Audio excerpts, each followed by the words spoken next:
एक राजा के राज दरबार में एक आदमी आया और बोला, मैं पारखी हूँ, मुझे आप नौकरी पर रख लीजिए। राजा बोला, नौकरी पे तो रख लूंगा, पर तनख्वाह 1 रुपए नहीं दूंगा, सिर्फ 1 पाव गुड़ और घुंघरे मिलेंगे। पारखी बोला, ठीक है हुजूर। कुछ ही दिन बाद राजा एक घोड़ा खरीद कर लाए। उन्होंने पारखी से पूछा, बताओ इस घोड़े के बारे में क्या कहते हो।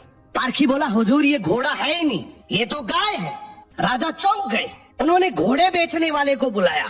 उसने कहा, साहब बात तो सही है तो घोड़ा ही, लेकिन बचपन में ही इसकी माँ मर गई थी, इसे गाय का दूध पिलाया गया था, इसलिए इसकी आदतें गाय जैसी है। राजा ने हैरानी से पारखी से पूछा, तुम्हें ये सब कैसे पता चला। पारखी बोला, हुजूर जब ये चल रहा था तो नीचे मुंह झुकाकर घास खा रहा था, घोड़ा हमेशा ऊपर गर्दन उठाकर खाता है, मैंने इसकी आदतों से पहचाना।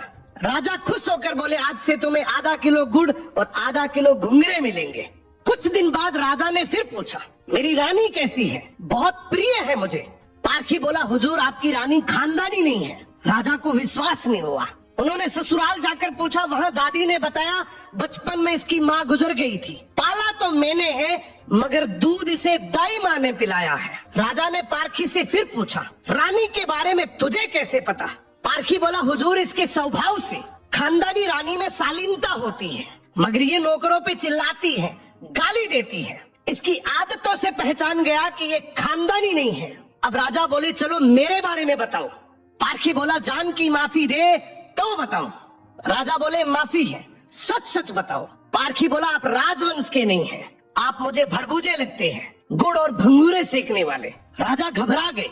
जाकर अपनी माँ से पूछा, माँ सच बताओ वरना मैं मर जाऊंगा। माँ रोते हुए बोली, बेटा बात तो सच है, जिस दिन तू पैदा हुआ था उसी दिन महल के पास एक भड़बूजे का भी बेटा पैदा हुआ था, तू मर गया था और मैंने राजवंश बचाने के लिए उसके बेटे को लिया, वो तू है।